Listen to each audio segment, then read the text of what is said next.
ल पानीको हात खोल्नुहोस् त यहाँ हेर्नुहोस् है यहाँ कसरी यस्तो यस्तो गर्नु है तर एउटा कुरो है साथीहरू सबै दिदीबहिनीलाई के भन्छु भिडभाड छ होइन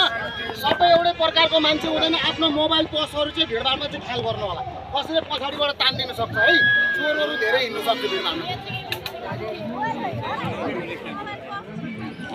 के उल्टो उल्टो बोल्दा आफूले गर्न सक्छ भने गर न